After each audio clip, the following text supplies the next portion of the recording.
CBN Maceió e o agronegócio. Apresentação: Marcos Vasconcelos.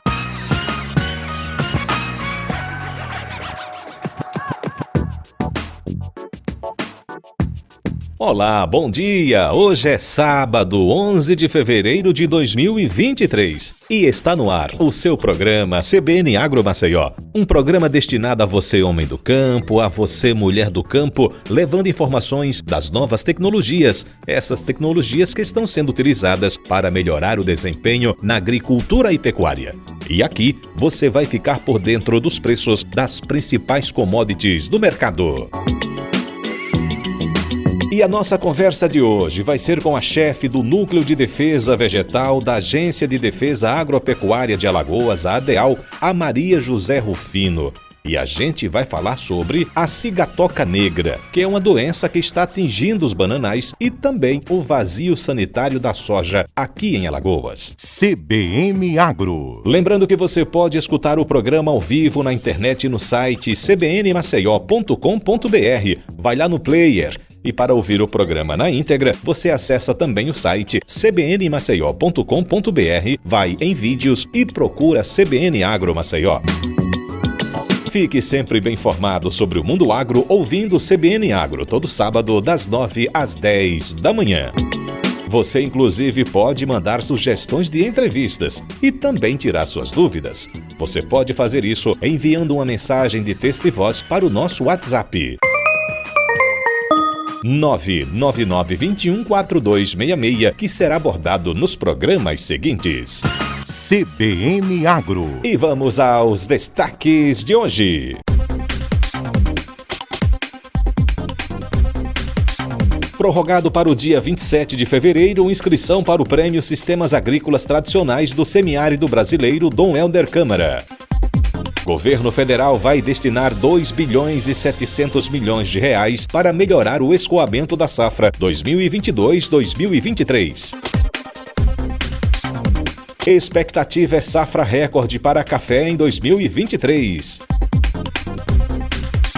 Vazio sanitário da soja em Alagoas vai até o dia 10 de abril. Exportações brasileiras estão cada vez mais batendo recordes. 100 mil frangos morrem em granja na Bahia por falta de energia elétrica. Desembolso do crédito rural chegou a mais de 228 bilhões de reais no Plano Safra 2022-2023. Taxação do etanol importado ajuda os produtores brasileiros. CBN Agro. E como eu mencionei na abertura do programa, a conversa de hoje é com a chefe do Núcleo de Defesa Vegetal da Agência de Defesa Agropecuária de Alagoas, a ADEAL, a Maria José Rufino. E a gente vai falar sobre cigatoca. Você já ouviu falar na cigatoca negra? É uma doença que está atingindo os bananais. E depois sobre o vazio sanitário da soja em Alagoas. Bom dia, Maria Rufino, tudo bom? Bom dia, ouvintes da CBN. Tudo bem, graças a Deus. Bem, o que é que vem a ser, então, a cigatoca negra, Maria Rufino? A cigatoca negra é uma doença que ataca a bananeira. Esse nome é porque ela foi descoberta nas Ilhas Fídjis, essas ilhas tinham um vale da cigatoca. Então, ela foi descoberta lá, aí por isso que tem esse nome estranho. Mas é um fungo que na área vegetal, como também tem um fungo no ser humano. Às vezes a gente tem uma banana, uma coisa que cria um mofo, ali é um fungo. Então ele é um fungo que ataca as folhas da banana. Com isso, ele prejudica a produção, porque todo o fruto é formado através da luz do sol nas folhas. É a doença mais severa de folha das bananeiras. Ela pode, se não for controlada, causar um dano de 100% no bananal, o produtor perder todo o seu bananal. É uma doença que a propagação é maior no período do inverno, o verão? Estamos vivendo o verão, mas aí vocês já estão se preparando para esse período do inverno, ou também ela ataca nesse período de verão? Ela ataca no período de verão e no período de inverno. Só que ela atacando no período de verão, ela fica lá, como a gente chama, latente, quietinha, e quando vem a chuva, que o fungo adora umidade, aí ela ela explode, vamos dizer, de uma maneira que ela pode ficar uns 20 dias incubada lá para esperar aparecer os primeiros sintomas, né? Ela chega na planta, se não tiver umidade suficiente, ela fica um tempão lá esperando essa umidade, aí depois ela surge. E quando ela surge com força total. E como é que esse fungo chega até esses bananais? Através do vento ou levando uma muda infectada com fungo? Exatamente. A muda é o principal veículo, vamos dizer assim, de transmitir a cigatoca negra. Mas o vento também, se ela estiver numa região que algum produto tenha, né? Mesmo ela lá latente, dormindo, como se diz, esperando a chuva chegar, ela pode ser levada pelo vento, mas às vezes a grande maneira que chega nas propriedades rurais é através das mudas. As pessoas pegam mudas de local que não é idôneo, ou seja, que não tem certeza que foi tratado, e aí quando chega, planta, e quando ela surge, ela já está lá com um ano, vamos dizer assim, ela pode surgir pequenininha, se ela estiver lá dormindo esperando a chuvinha, mas se ele for plantar e já acontecer a chuva, ela já aparece. E que tratamento eu, como um produtor, né, eu peguei uma muda, o que é que eu devo fazer então, mesmo que ela esteja infectada, para poder não levar esse fungo para o meu bananal? Se ela estiver infectada, não tem jeito, e a pessoa não tem como descobrir. O ideal é a pessoa comprar mudas micropropagadas. Se for pegar de um outro local, de um outro estado, vende através de empresas. Aqui no estado de Sergipe tem uma empresa que vende essas mudas. Agora, se você for pegar de alguém que você tem confiança, um outro produtor que não tenha essa doença, aí tudo bem. Mas ainda é perigoso, porque qualquer outro tipo de doença pode ser levada. Às vezes um fungo de solo pode ser levado. O ideal é que você tenha a sua própria muda. O ideal é que você mesmo faça a sua muda e vá plantando. E se for implantar um bananal, que se compre dessas empresas, que elas são mudas de laboratório. Porque que a gente pode ter que tenha 100% de não ter ocorrência de nenhuma praga ou doença. A cigatoca, ela tem uma preferência de determinada variedade ou qualquer bananal, ela pode atingir uma banana maçã, uma prata, uma banana comprida? Ela atinge todas as variedades. Agora existe já umas variedades que não são tão comercial, mas já está no mercado, como a Pacovan Ken, que hoje o pessoal usa muito a Pacovan, a prata, todas essas duas. A maçã, a banana comprida ou a banana da terra, ela é suscetível, ou seja, se o fungo chegar, ela causa uma destruição na área se não for controlado. Essa doença tem controle, só que o controle ele requer uma quantidade muito grande de produto químico. Agora, tem uma maneira de você identificar se o seu bananal está com a cigatoca, preliminarmente, porque teria que ter alguém da ADEAL no local para a gente fazer uma coleta e mandar para um laboratório oficial. Porque a olho nu a gente não consegue ver, a gente suspeita. A gente só diz se é a doença, se chegar ao laudo laboratorial. Uma observação que é muito bom que o produtor pode fazer no seu bananal é olhar as folhas mais novas. Porque a morte dessas folhas, ela começa, vamos dizer assim, na folha 0, que é aquela folha que fica enroladinha, depois a 1, a 2 e a 3, que são as seguintes. A 4, raramente o fungo ataca. Então, ela começa nas folhas novas. E ela vai aparecendo aqueles pontinhos que você coloca assim, contra o sol. Se der para o produtor pegar e colocar pela luz do sol, você já vê na parte de baixo. Ela não começa, né, pela parte de cima. Aí começa um pontinho, aí depois vai uma estria. E ela vai tomando conta que termina ficando escura mesmo. E morre. Aí as pessoas pensam, mas não tem folha na bananeira que morre? Claro, o bananal, ele renova as suas folhas, mas são as folhas mais velhas. Então, o produtor tem que estar observando essas folhas mais novas no seu bananal. E observando alguma suspeita que ela já está com alguns pontinhos, imediatamente ele tem que procurar um escritório da ADEAL, um escritório das secretarias municipais. Todas o estado já estão sabendo onde produz banana. Porque a gente fez uma reunião ano passado com os secretários municipais, com pessoas envolvidas lá do setor produtivo, para informar que a doença já está em Alagoas. Era isso que eu ia te perguntar, né? Já foi detectada essa doença aqui no estado e em que região? Foi detectado no mês de setembro, no município de Igreja Nova, em 6 produtores. Esses produtores já foram imediatamente orientados pela ADEAL, inclusive o produtor do início, onde foi detectado inicialmente, porque passou pelo vento, como eu disse, uma outra forma ali. Não foi muda nos outros, mas como a doença estava em um produtor e os produtores são perto, o vento levou para essas propriedades. Então, como é uma área pequena de produtores que plantam banana, lá no Vale do Boacica, em Igreja Nova, então todos os produtores já foi detectado, já foi orientado, ou seja, como controlar a praga lá. Então a gente já tem casos lá de estar sob controle. O produtor, que era um produtor maior, um produtor médio produtor,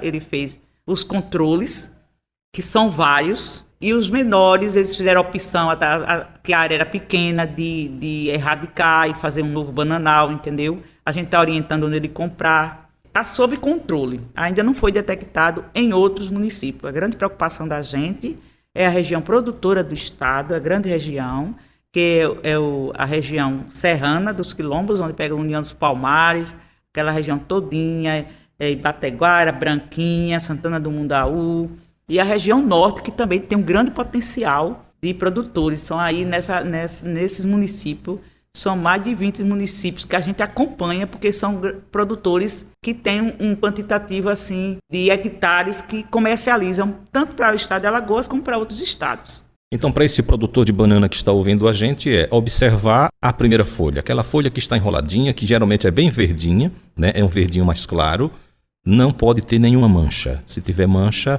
entrar em contato imediatamente com a DEAL, isso seria a coisa número 1 para ser feita? Sim. Às vezes fica difícil dele desenrolar ali, que ele está perdendo.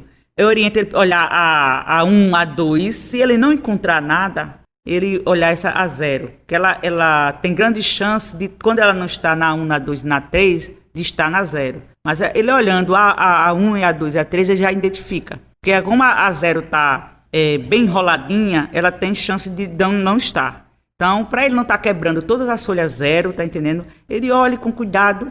Se ele notar alguma coisa nessa, que ele também vai para 0. Seria como se tivesse queimada alguns pontos e até mesmo uma lista queimando a folha. É um pontinho que depois ele vai se alastrando, fazendo uma listinha, e depois vai aumentando essa listinha. E uma maneira de observar, observe da nervura para a borda, entendeu? Ela começa das nervuras para a borda, esses pontinhos. Pode ter algum produtor que fica pensando, não, eu não vou avisar não, porque aí de repente vão retirar a minha plantação toda, mas ele pode, nesse pensamento, ele complicar, ele colocar a perder toda a sua produção e a produção dos vizinhos, não é isso, Maria? Exatamente. O produtor não deve se preocupar, porque a DEAL é uma empresa de fiscalização, mas ela também tem, um outro lado, que é prevenção. Então, nesse primeiro momento, a gente vai orientar o produtor para controlar, para conviver com a praga. E, a partir daí, ele pode, adotando as medidas que a gente vai orientá-los, ele pode comercializar. Então, o produtor que é detectado esse problema, ele se ele não é cadastrado na DEAL, passa a ser cadastrado. Ele vai ser acompanhado pelo técnico da DEAL. Ele vai ser orientado como fazer para poder ele ainda continuar na sua atividade econômica. A grande preocupação da gente agora não é de dizer que se o senhor não fizer, não, a gente vai multar. A gente vai trabalhar o produtor mostrando que ele tem que fazer, porque senão, se ele pagar para ver, pode ser muito caro o prejuízo. Então, a gente vai acompanhar, vai orientar. Agora, em último caso, o produtor que ele não quer, ele vai ter que eliminar o seu bananal, porque ele vai prejudicar o que está querendo fazer as ações, né? Então, são controles que até o produtor já não é controle caro. O grande controle caro aí é o controle químico. Mas existe controle cultural, ou seja, se ele não estiver fazendo uma drenagem bem feita, a gente orienta a fazer essa drenagem, porque se ele coloca um microclima ali com bastante água, com certeza ele vai perder. Ele não tem outro jeito. Não. Ele pode aplicar N produto químico, ele vai perder. Se ele não fizer, vamos dizer assim, sombreamento, entendeu? Sombreamento, aí dá um microclima, porque quando a chuva vem, aí o fungo se desenvolve e se alastra. O espaçamento, a gente vai orientar o espaçamento adequado, porque quando ele tem essas folhas que estão contaminadas, a gente também orienta. Se a folha tiver acima de 40% já tomada pelo fungo, a gente pede para eliminar toda a folha. Se não, menos, ele corta só a metade da folha, ele coloca entre uma fileira e outra e coloca um produto que é a ureia, que o produtor não é um produto caro, mas ele corta ali, ela vai deteriorar o fungo e o fungo não fica no ambiente, porque se o fungo fica no ambiente, ele vai se proliferando e vai atacando outras áreas dentro do produtor que ele tenha, ou então o vizinho. É um fungo muito agressivo, se ele tiver umidade, ele é muito agressivo e muito preocupante. Então, é bom que o produtor queira a nossa parceria, a gente está querendo ser o parceiro para orientar o produtor de como ele conviver. Ele não vai erradicar, ele não vai controlar, ele vai conviver com essa praga para se manter na sua atividade econômica.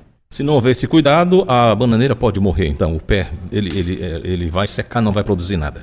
Sim, se ele não tomar os cuidados que for orientado, a bananeira seca, morre mesmo e ele perde em torno de 100%. Se ele não tiver não fazer nenhum, porque tem esse cultural, tem um tratamento químico, tem uma orientação que a gente quer que há alguns anos os produtores já estejam tudo com variedades resistentes. Aí não vai ter mais problema, porque o controle mais barato é variedade resistente. Então o produtor vai ter que ir mudando no seu bananal, comprando variedades resistentes, compra as primeiras, ele mesmo vai multiplicando e vai ter uma área de variedades existentes, porque você também tem um controle pós-colheita que a gente vai orientar, que é quando você tira dessa área que está contaminada, esse fruto vai ser lavado com amônia quaternária, não é um produto caro, você encontra numa loja que vende produto desinfestante, entendeu? E você tem que às vezes mudar algumas coisas que você vai utilizando a folha da bananeira como cobertura da banana ali na área no chão, que o produtor usa muito. É proibido, tem uma lei federal e estadual que é proibido você usar a própria folha como acondicionamento do fruto, porque ali você tem o fungo que vai levar esse fungo para outras áreas e só vai aumentar a contaminação na própria área dele. Então o ideal, o produtor vendo essa folha queimada, seria ele cortar essa folha e depois queimar, porque jogar, né, deixar lá, ela vai infestar. Então seria erradicar primeiro essa folha e queimar? Se for as folhas velhas, não tem problema nenhum, ele pode deixar. Se for essas novas, é bom que a DEAL veja, por isso que é o primeiro passo que eles têm que fazer, é procurar a DEAL. A gente, no final da entrevista, a gente vai deixar o telefone, para se o produtor, eu já convoco o colega que está lá na ponta para dar uma olhada se é ou não é, porque tranquiliza o produtor. Se tiver, faz coleta e já orienta. Se na área tiver a cigatoca negra, essas folhas que estão com o fungo, ela não pode ser queimada, porque você pode, vamos dizer assim, não é a maneira mais correta de ser feita, porque você vai tirar dali, vai para um outro local para queimar, você já está levando o fungo. Então você corta a folha e coloca entre as fileiras, e ali você coloca a ureia, coloca a folha virada para cima e coloca ureia e ela vai deteriorando. E aí ela não vai matando o fungo. Então a utilização da ureia é primordial para relação a isso. Exatamente. A ureia é primordial para fazer isso nesse momento, para matar o fungo na hora que ele está provocando disseminação na área. Já que a gente vai falar de vazio sanitário, existe o vazio sanitário para cigatoca também ou não? Não. Por quê? O vazio sanitário é um período que você dá uma quebrada no fungo, no seu ciclo. Alguns fungos precisam da planta, do ambiente e do hospedeiro. Não é o caso da cigatoca. A cigatoca, ela tem que estar lá, ela só precisa do hospedeiro lá e não precisa você... Imagina você tirar ali e ela está lá sempre, ela está no bananal, você renova. Então seria uma estratégia que não seria... ia dar prejuízo para o produtor, porque se eliminar um bananal todo, um bananal que está produzindo, não é uma estratégia. Por quê? Porque outras culturas têm um ciclo curto. E a banana não, ela vai quando termina o seu primeiro, fica a filha lá que vai produzir. Está sempre crescendo. Está sempre crescendo. Exatamente. Então, não é uma estratégia que o produtor só vai ter prejuízo com isso. Então, não são medidas que se adotem para o vazio sanitário para a cigatoca negra. Bem, vazio sanitário, vocês estão aí vivenciando agora o vazio sanitário da soja. Muita gente nem pensa que Alagoas produz soja. Há uma produção grande hoje de soja aqui no estado, Maria José? Hoje está crescendo. Hoje a gente tem quase 4.000 hectares de soja no estado. São 9 municípios e são 12 áreas. Eu não digo propriedade porque às vezes tem uma área que o produtor fez na usina Caeté, que a gente fiscaliza, tá entendendo? Mas são 12 áreas, são áreas extensas, né? Porque por ser poucas áreas e temos quase 4 mil, 3.900 e alguma coisa aí de hectares de soja plantada no estado. E é como uma cultura que tem um ciclo curto, né? Vai de 90, dependendo da variedade, 90 são variedades de ciclo curto, tem umas variedades de ciclo mais longo que vai 100, 115, 120, até 160 dias, né? Pode existir variedade.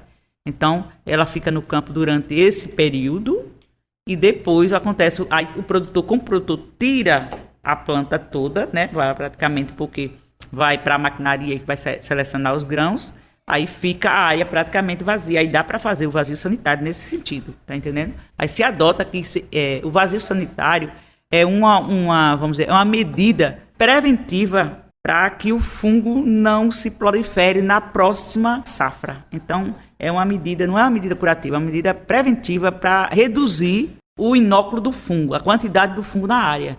Porque se a planta ficar, ele fica com a planta, que é o hospedeiro, né? E o ambiente propício. Aí ele fica só se multiplicando. E o produtor chega lá de novo no outro ano, ele vai ter, vamos dizer, um ataque muito alto do fungo. Esse vazio sanitário já começou, são 2 meses ou 3 meses de vazio sanitário? 3 meses, são 90 dias. Existe uma portaria que foi do dia 10 de janeiro, vai até o 10 de abril. Então, essa portaria, ela diz que é proibido os produtores de soja plantar soja neste período. E a área tem que estar limpa, vazia, sem nenhuma plantinha de soja. Não posso deixar nem incorporar a soja no terreno para fazer um adubo verde ali. Não pode. Porque como ela seca, né? A planta seca mesmo, o ideal seria quando é um adubo verde, quando elas são verdinhas ainda. Mas ele não pode incorporar, tem que retirar, tem que dessecar ou aplicar algum dessecante, entendeu? Ou às vezes tem até algumas que caíram na colheita, né? Na maquinaria, que é obrigado ele tirar também essa daí, através até de um produto químico que eles colocam para poder matar a planta. E nesse período eu posso plantar outra cultura nessa área ou tem que ficar limpa a terra? Ele pode plantar outra cultura, que não seja da mesma família da soja, né? Porque não seja um hospedeiro de soja, certo? Ele pode plantar, agora ele não pode plantar a soja. E se ele for plantar, vamos dizer assim, a soja no próximo ano, ele tem que tomar esse cuidado de não ser da mesma família da soja, certo? Alguma doença já detectada aqui no estado com relação à soja? A ferrugem asiática. A ferrugem asiática foi detectada. É a doença, vamos dizer assim, é a doença mais severa na cultura da soja. É por isso que a gente trabalha com esse tipo de doença, porque a ADEAL não trabalha com todas as doenças. São doenças que, vamos dizer assim, é muito severa e existe uma legislação federal, existe um programa nacional na cultura da soja, e que o estado que tenha essas culturas tem que aderir a esse programa. É a doença mais severa, que causa grandes prejuízos na cultura da soja. Então, ela tem uma legislação. E os estados fazem a sua legislação através de portaria. Maria José, quer acrescentar mais alguma coisa com relação à nossa conversa sobre a cigatoca negra e também esse vazio com relação à soja? Com relação à soja, os produtores são conscientes, mas ainda existe aquelas pessoas que ainda queiram deixar lá. A gente orienta que a ADEAL está fazendo, né, a fiscalização. O objetivo da gente é em função dos produtores, é que ele não ter prejuízo na próxima safra, e com isso, né, o Estado ganha também, que o Estado produz mais e cada vez mais as pessoas se interessam em plantar, aumentar essa área no Estado. E outra coisa, quando começa a safra, a gente também fiscaliza a safra durante a safra dele. Porque se aparecer a doença, ele é obrigado a controlar, usar produtos químicos e controlar. E aí a gente faz essa fiscalização mensal nessas áreas para que, se a doença aparecer, o produtor também controle.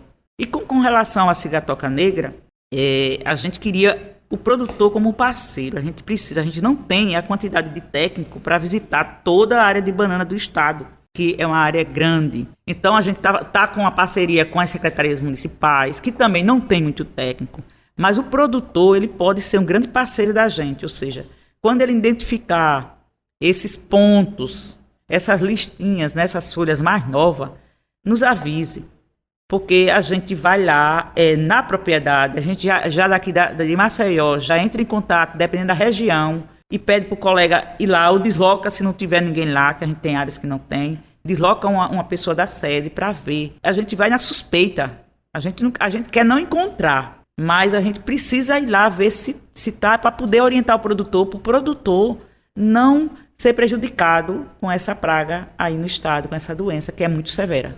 Ou seja, o produtor tem que ver, né, nos técnicos da ADEAL um parceiro. Exatamente. O produtor tem que ver a ADEAL como um parceiro. A gente não pode atuar em todas as culturas, mas essas culturas a gente dá uma atenção especial porque ela causa grandes prejuízos econômicos. Ela já está em alguns estados que já está sendo monitorada. Então, o produtor tem que ver os técnicos da ADEAL como parceiro. Ele está lá, ele só vai querer exigir daquelas pessoas que não queiram seguir as orientações. E quando ela não segue as orientações, ela está prejudicando não só a ele, mas ela está prejudicando também o produtor vizinho e prejudicando o estado. Contato, né? Como esse produtor que detectou algum problema na sua bananeira, na sua plantação, como é que ele faz para entrar em contato com vocês da ADEAL? A gente tem 15 unidades estaduais da ADEAL. Eu acho que onde o produtor conhece, que o produtor onde tira GTA também tem uma pessoa da área vegetal. Se o produtor não conhecer, tem a Secretaria Municipal. Se for mais fácil para o produtor, entre em contato, pode entrar em contato comigo, eu vou pelo meu telefone, 99941 1189. Então, Maria Rufino se identifica e a gente pede de como chegar lá no local e a gente direciona a pessoa para ir até lá. E Maria Rufino, muito obrigado por sua participação, tá? Um bom dia para você e para toda a equipe, né? Um bom dia para todos os ouvintes e obrigada. Conversei então com a chefe do Núcleo de Defesa Vegetal da Agência de Defesa Agropecuária de Alagoas, a ADEAL, a Maria Rufino. E a gente conversou sobre, primeiro, a cigatoca negra, que é uma doença que está atingindo os bananais, inclusive já chegou aqui ao estado de Alagoas, tá? E também sobre o vazio sanitário da soja. Vamos ao repórter CBN.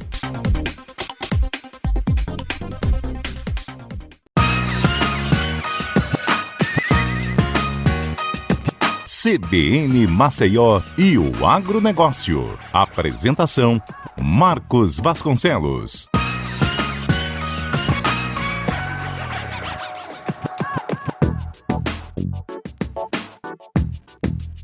E na sua rádio CBN em 104,5 tem até às 10 da manhã o programa CBN Agro. Lembrando que você pode escutar o programa ao vivo na internet no site cbnmaceió.com.br. Vai lá no player. E para ouvir o programa na íntegra, você acessa também o site cbnmaceió.com.br, vai em vídeos e procura CBN Agro Maceió. Fique sempre bem informado sobre o mundo agro ouvindo CBN Agro, todo sábado das 9 às 10 da manhã. Você inclusive pode mandar sugestões de entrevistas e também tirar suas dúvidas. Você pode fazer isso enviando uma mensagem de texto e voz para o nosso WhatsApp. 999-21-4266, que será abordado nos programas seguintes. CBN Agro. E foram prorrogadas para o dia 27 de fevereiro as inscrições para o Prêmio Sistemas Agrícolas Tradicionais do Semiárido Brasileiro Dom Helder Câmara. O objetivo é proporcionar que mais comunidades participem da iniciativa que vai reconhecer e promover sistemas agrícolas, paisagens e estratégias alimentares de agricultores familiares e de povos e comunidades tradicionais do bioma Caatinga. Com essa iniciativa, os organizadores buscam valorizar experiências que se destacam pelos saberes únicos, formas de organização social, práticas, produtos, técnicas e artefatos que contribuem para conservar a agrobiodiversidade do semiárido. A premiação também visa dar mais visibilidade aos conhecimentos transmitidos por gerações, aos festejos, à cultura e ao manejo da paisagem, incentivando o desenvolvimento de processos participativos na construção e no fortalecimento da autonomia das comunidades e grupos sociais. Para participar, basta preencher um formulário ou então gravar um vídeo vídeo curto, contando por que a experiência em sistema agrícola tradicional da sua comunidade merece ser premiada. O regulamento com as instruções está disponível no site do prêmio e pode ser consultado no portal da Embrapa. Em caso de dúvidas, os interessados podem entrar em contato com a comissão organizadora pelo e-mail cnat.eventos@embrapa.br.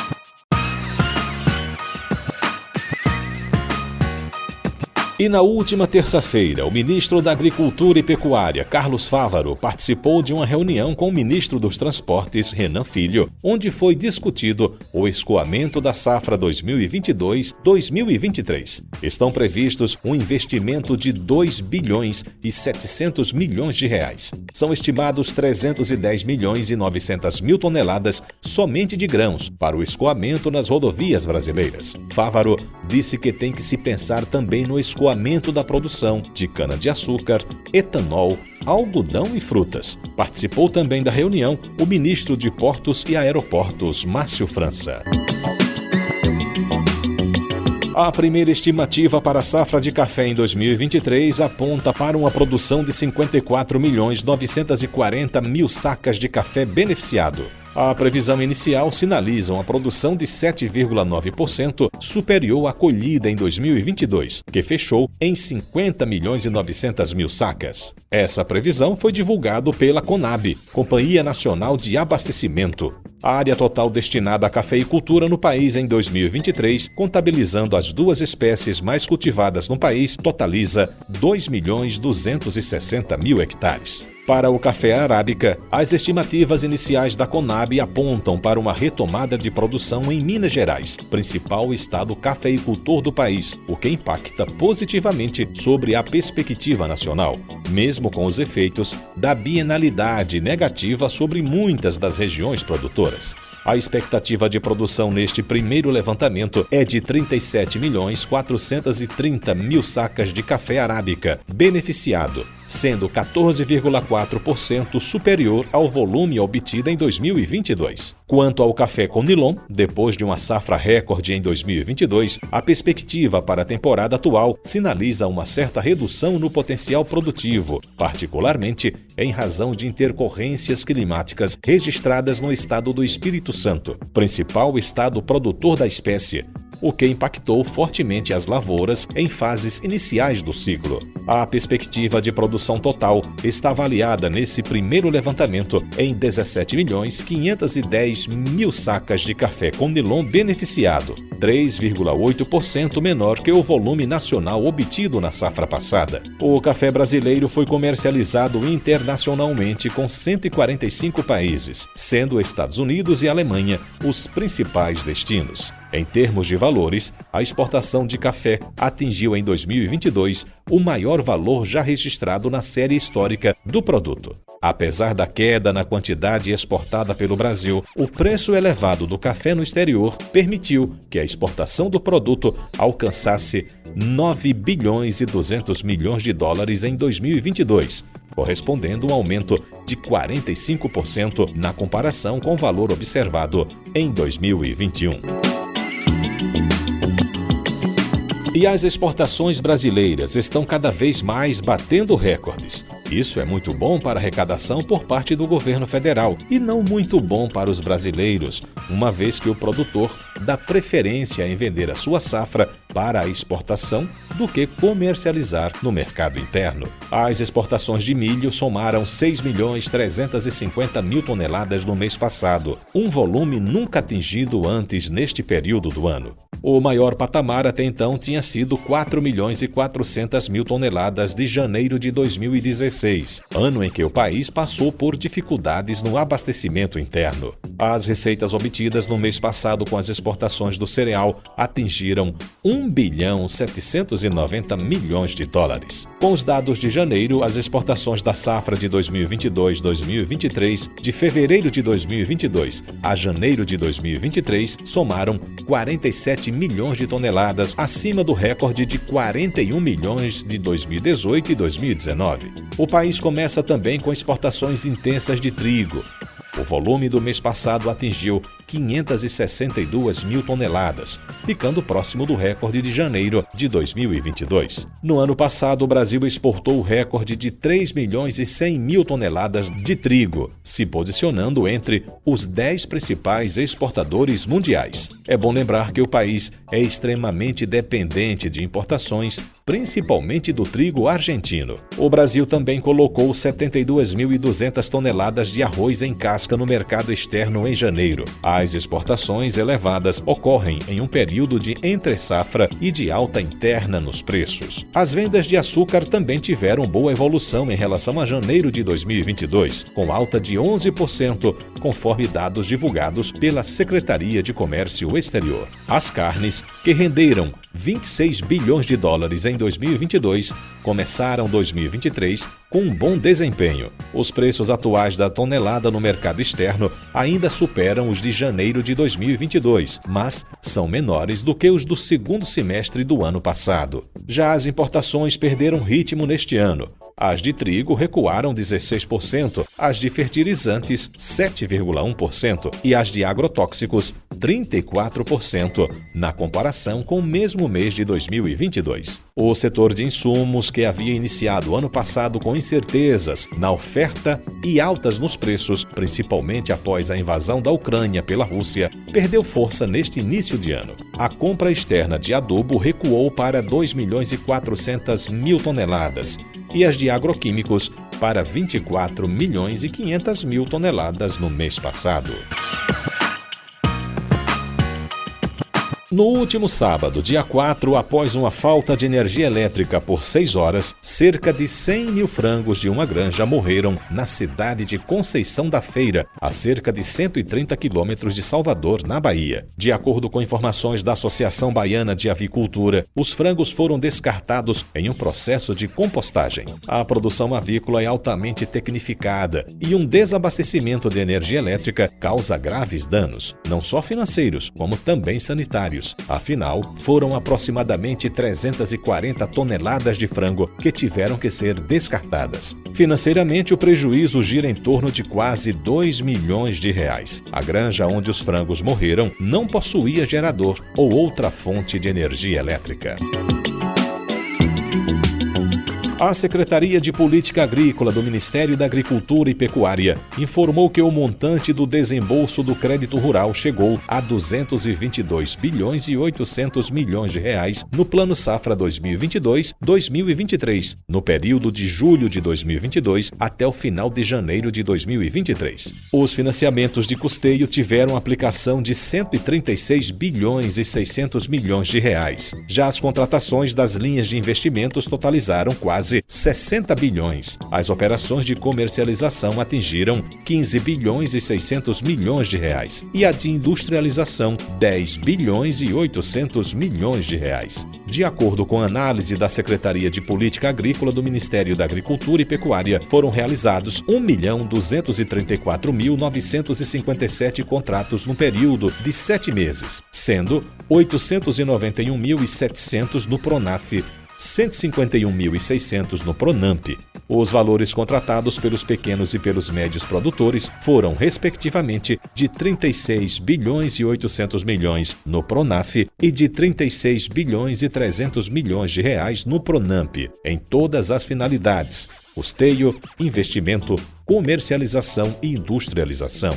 A região sul continua com destaque nos financiamentos do Plano Safra, com 75 bilhões e 300 milhões de reais. O Centro-Oeste está em segundo lugar no desempenho do crédito, com 57 bilhões e 700 milhões de reais. CBN Agro. E a safra de cana-de-açúcar já foi iniciada em várias regiões do Brasil. Volta a taxação do etanol importado. De acordo com o secretário de Comércio e Relações Internacionais do Ministério da Agricultura, Roberto Perosa, o retorno da taxa de importação de 16% para 18% protege o setor produtivo brasileiro, sem causar impacto econômico para o consumidor final. O etanol brasileiro é mais competitivo e mais barato na maioria das regiões do Brasil, e o setor tem capacidade de fornecer o biocombustível para atender a demanda interna. E disse, não há risco de desabastecimento e nem subida de preço. A produção brasileira de etanol está estimada em 31 bilhões 140 milhões de litros na safra 2022-2023, de acordo com a Companhia Nacional de Abastecimento CONAB. O mês de janeiro foi marcado por aumento nos preços da cenoura em todo o território nacional, diante da redução da oferta. Nas principais praças produtoras, São Gotardo, Minas Gerais e Cristalina, em Goiás, a cenoura foi vendida em média a R$ 47,41 a caixa de 29 quilos, um aumento de 170% em comparação ao mês de dezembro. O que limitou a produção foram as constantes chuvas nas principais regiões produtoras de cenoura, com exceção do Rio Grande do Sul, onde a oferta restrita é reflexo da seca. O elevado índice pluviométrico afeta o desenvolvimento das raízes e dificulta o plantio e a colheita da safra de verão, sendo o cenário similar ao do ano de 2022. Em janeiro de 2022, as chuvas foram um pouco mais intensas em São Gotardo, Minas Gerais, e por isso os preços estavam 26% mais elevados, batendo recordes históricos em março do ano passado. O clima chuvoso pode se manter em fevereiro, como foi nos primeiros dias do mês de janeiro, e isso pode continuar impactando negativamente no plantio e na colheita da cenoura. E o ministro da Agricultura e Pecuária, Carlos Fávaro, teve uma reunião com a delegação da República Popular da China no Brasil, visando fortalecer a parceria e identificar oportunidades para a comercialização de mais produtos entre os dois países. Fávaro disse que a China é muito importante para o Brasil e para os brasileiros. Eles são nosso principal parceiro comercial e temos interesse em fortalecer o comércio de diversos produtos. A China é a maior importadora do milho brasileiro, responsável por 1/3 do incremento do volume exportado do produto. As vendas ao país asiático foram autorizadas em novembro e já em dezembro de 2022 atingiram 1.100.000 toneladas. É também a principal importadora do complexo soja, comprando 819 milhões e 820 mil dólares em dezembro de 2022, ou 65,8% do valor exportado pelo Brasil. E, de acordo com Fávaro, o encontro também foi uma oportunidade para preparar os assuntos que serão desdobrados durante missão do presidente Lula em visita à China. Um estudo liderado por pesquisadoras do Centro de Aquicultura da Unesp, campus de Jaboticabal, em São Paulo, identificou, por meio de análise microbiológica e testes moleculares, o patógeno Klebsiella pneumoniae, em uma criação de tilápia do Nilo, produzida em tanques-rede de uma piscicultura do sudeste do país. Além disso, é o primeiro relato feito no território nacional de infecção por meio deste patógeno, de uma produção comercial de tilápias, o pescado mais produzido no Brasil. A descoberta ocorreu em espécies juvenis de tilápia com 32 gramas e deu base para um artigo científico veiculado na revista científica Aquaculture. No artigo, as pesquisadoras Fabiana Pilarski e Daiane Vanesse, acompanhadas de outros 6 coautores, fazem um relato detalhado da detecção do patógeno, propõem uma discussão sobre patógenos bacterianos já identificados em pisciculturas no Brasil e recomendam a implementação de sistemas de vigilância ativa na aquicultura, para evitar perdas econômicas significativas em decorrência de infecções por micro-organismos. A criação de tilápias em cativeiro registrou 361.300 toneladas produzidas no Brasil em 2021, ou quase 2/3 da produção total de peixes no país. Naquele ano, esse segmento movimentou 4 bilhões e 700 milhões de reais em valor de produção, de acordo com os dados mais recentes do Instituto Brasileiro de Geografia e Estatística, o IBGE. E o agricultor brasileiro descobriu no drone um grande aliado. O uso de drones na agricultura foi regulamentado pelo Ministério da Agricultura e Pecuária em 2021. As principais funções são mapeamento de áreas, controle de falhas de plantio, identificação de plantas daninhas e pragas e, mais recentemente, a aplicação de defensivos. A facilidade na aplicação de defensivos pelos drones é porque pode ser utilizado de forma isolada, não sendo necessário aplicar em toda a plantação, mas sim no local em que está infestado pela praga. Os chamados veículos aéreos não tripulados são indicados também para fazer aplicação em terrenos irregulares ou de encostas, como é o caso do café e da banana. Em contrapartida, o drone tem baixa capacidade de carregamento de produtos. Os equipamentos homologados levam no máximo 10 litros de defensivos e as baterias duram somente 15 minutos. A aplicação inteligente é definida por um software que, a partir do mapeamento da área, define a estratégia de aplicação, utilizando, se necessário, as 3 modalidades: terrestre, avião e o drone. Esse sistema integrado traz eficiência e economia. Um drone para pulverização hoje custa de R$100 mil a R$350 mil, fora toda a estrutura para poder operá-lo. O investimento pode ser superior a R$500 mil. CBN Agro. E agora vamos às cotações da semana. Cotações da semana.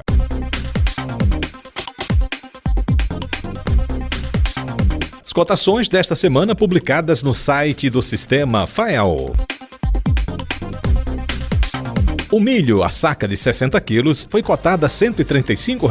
O farelo de soja, a saca de 50 quilos, R$ 170. Farelo de algodão, saca de 50 quilos, R$ 115. A mamona grão, saca de 60 quilos, R$ 205. O algodão caroço, saca de 30 quilos, R$ 76. Sementes certificadas, o quilo, R$ 20. O coco, o quilo, R$ 2,20 o preço mínimo e R$ 2,50 o preço máximo. Arroba do boi gordo, preço mínimo de R$ 290, preço máximo de R$ 300. A novilha para abate, arroba R$ 290. Novilha para cria, arroba R$ 310. O porco, arroba R$ 212. A vaca, arroba R$ 280. Ovo extra, caixa com 30 dúzias, R$ 195. O frango vivo, o quilo, R$ 5,80. O leite, o litro, R$ 2,35. CBN Agro. E agora, de acordo com o Instituto de Desenvolvimento Rural e Abastecimento de Alagoas, IDERAL, preço no atacado na Ceasa em Maceió está sendo praticado o seguinte: ovos extras branco, caixa com 30 dúzias, preço mínimo de R$ 195, preço máximo de R$ 200. Ovos grandes branco, caixa com 30 dúzias, preço mínimo de R$ 185, preço máximo de R$ 190. O açúcar cristal, fardo com 30 quilos, preço mínimo de R$ 87, preço máximo de R$ 93. O açúcar demerara, fardo com 30 quilos, preço mínimo de R$ 102, preço máximo de R$ 105. O arroz beneficiado tipo 1, longo fino, fardo com 30 quilos, preço mínimo de R$ 140, preço máximo de R$ 145. Arroz beneficiado tipo 2, longo, fardo com 30 quilos, preço mínimo de R$ 125, preço máximo de R$ 130. Já a farinha de mandioca torrada fina, fardo com 30 quilos, preço mínimo de R$ 145, preço máximo de R$ 150. Já a farinha de mandioca torrada grossa, fardo de 30 quilos, preço mínimo de R$ 130, preço máximo de R$ 135. O feijão carioquinha, fardo com 30 quilos, preço mínimo de R$ 235, preço máximo de R$ 245. Já o feijão macaçá, fardo com 30 quilos, preço mínimo de R$ 180, preço máximo de R$ 195. O milho amarelo, fardo com 30 quilos, preço mínimo de R$ 85, preço máximo de R$ 90. O abacaxi pérola médio, o cento, preço mínimo de 300, preço máximo de R$ 350. O abacaxi pérola pequeno, o cento, preço mínimo de 200, preço máximo de R$ 250. A acerola vermelha, caixa de 20 a 23 quilos, preço mínimo de 40, preço máximo de R$ 50. A banana nanica de primeira, o cento, preço mínimo de 30, preço máximo também de R$ 30. A banana da terra de primeira, o cento, preço mínimo de R$ 110, preço máximo de R$ 120. A banana da terra de segunda, o cento, preço mínimo de R$ 90, preço máximo de R$ 100. A banana maçã, o cento, preço mínimo de R$ 50, preço máximo de R$ 60. A banana prata de primeira, o cento, preço mínimo de R$ 25, preço máximo de R$ 30. A banana prata de segunda, o cento, preço mínimo de R$ 20, preço máximo também de R$ 20. O coco seco, o cento, preço mínimo de R$ 220, preço máximo de R$ 225. Já o coco verde, o cento, preço mínimo de R$ 135, preço máximo de R$ 150. A goiaba verde, caixa de 25 a 28 quilos, preço mínimo de R$ 70, preço máximo de R$ 75. A goiaba madura, caixa de 25 a 28 quilos, preço mínimo de R$ 60, preço máximo de R$ 65. A laranja lima grande, o cento, preço mínimo de R$ 35, preço máximo de R$ 40. A laranja pera grande, o cento, preço mínimo de 30, preço máximo de R$ 35. A manga espada, caixa de 23 a 27 quilos, preço mínimo de 40, preço máximo de R$ 45. A manga tome, caixa de 22 a 24 quilos, preço mínimo de 45, preço máximo de R$ 50. O mamão Havaí, o quilo, R$ 4,00 o preço mínimo e R$ 4,50 o preço máximo. Já o mamão Formosa, o quilo, R$ 2,75 o preço mínimo e R$ 3,00 o preço máximo. O maracujá azedo, caixa de 15 a 18 quilos, preço mínimo de R$ 90, preço máximo de R$ 100. O melão amarelo, o quilo, R$ 2,50 o preço mínimo e R$ 3,00 o preço máximo. A melancia Red, o quilo, R$ 1,20 o preço mínimo e R$ 1,25 o preço máximo. A abóbora cabocla, o quilo, R$ 2,50 o preço mínimo e R$ 2,75 o preço máximo. A abóbora leite, o quilo, R$ 2,50 o preço mínimo e R$ 2,75 o preço máximo. A abobrinha, o quilo, R$ 2,50 o preço mínimo e R$ 2,75 o preço máximo. A macaxeira, caixa com 25 quilos, R$ 70,00 o preço mínimo e R$ 80,00 o preço máximo. A alface lisa, 12 pés, R$ 8,40 o preço mínimo e R$ 9,60 o preço máximo. A couve-flor, o quilo, R$ 6,00 o preço mínimo e R$ 7,50 o preço máximo. O chuchu, caixa de 15 a 18 quilos, 50 unidades, R$ 40,00 o preço mínimo e R$ 45,00 o preço máximo. O inhame da costa, 15 quilos, R$ 140,00 o preço mínimo e R$ 150,00 o preço máximo. O pepino, o quilo, R$ 1,25 o preço mínimo e R$ 1,50 o preço máximo. O quiabo comum, o quilo, R$ 5,00 o preço mínimo e R$ 6,00 o preço máximo. A cebolinha, o molho, R$ 5,00 o preço mínimo e R$ 5,00 o preço máximo. O coentro, molho de 8 a 10 quilos, R$ 20,00 o preço mínimo e R$ 25,00 o preço máximo. A couve comum, o molho, R$ 4,00 o preço mínimo e R$ 5,00 o preço máximo. Feijão verde com casca, o quilo, R$ 5,00 o preço mínimo e R$ 6,00 o preço máximo. O maxixe, o quilo, R$ 5,00 o preço mínimo e R$ 6,00 o preço máximo. O milho verde, 50 espigas, R$ 35,00 o preço mínimo e R$ 35,00 o preço máximo. CBN Agro. Tá então o levantamento feito de acordo com o Instituto de Desenvolvimento Rural e Abastecimento de Alagoas, o IDERAL, preços praticados no Ceasa em Maceió. E chegamos ao final de mais um CBN Agro, produção e apresentação de Marcos Vasconcelos. Lembrando que você pode escutar o programa ao vivo na internet, no site cbnmaceió.com.br, lá no player. E para ouvir o programa na íntegra, você acessa também o site cbnmaceió.com.br, vai em vídeos e procura CBN Agro Maceió. Fique sempre bem informado sobre o mundo agro ouvindo o CBN Agro todo sábado das 9 às 10 da manhã. Você inclusive pode mandar sugestões de entrevistas e também tirar suas dúvidas. Você pode fazer isso enviando uma mensagem de texto e voz para o nosso WhatsApp 999214266, que será abordado nos programas seguintes. CBN Agro de volta no próximo sábado, das 9 às 10 da manhã. Tchau, tchau.